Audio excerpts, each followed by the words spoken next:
सुना ये सखी दर्द कोना के हमरा सहाई पियवा मिलले को हमारा शराबी। सखी सखी सुना ये सखी दर्द कोना के हमरा सहाई पियवा मिलले को हमारा शराबी। देखावे लागल बल जोरी बुझे कोनो ने हमर मजबूरी। देखावे लागल बल जोरी बुझे कोनो ने हमर मजबूरी। सखी सखी सुना ये सखी दर्द कोना के हमरा सहाई पियवा मिलले को हमारा शराबी। Presented by Sarma Creations Recording Studio, Rajviras। दर्द कोना के हमरा सहाई पियवा मिलले को हमारा शराबी।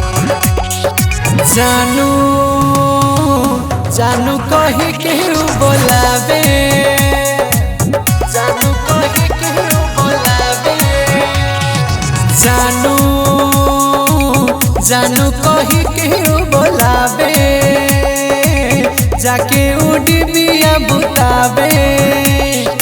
के बाड़ी के किली लगा के पाजा में सटावे, गोदिया में हमरा सुता के रात भर जगावे।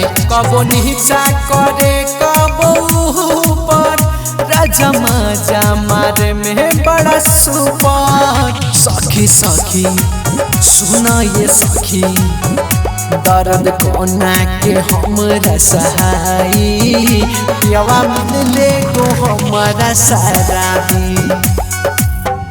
दर्द कोना के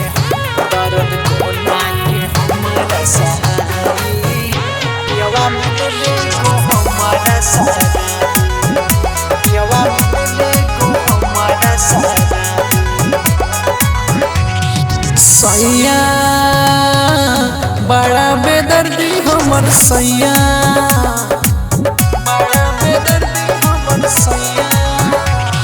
सैया बड़ा बेदर्दी हमर सैया, मूड में रहे हरदम सैया। रोज रोज उठी के आवे करे परेशानी, खटिया पे पटिया बिछा के करे ताना तानी। बुझे हमर नहीं कोनो मजबूरी, रोज आवेला पी के दारू ताड़ी। सखी सखी सुना ये सखी दर्द कोना के हमरा सहाई पियवा मिलले को हमारा शराबी।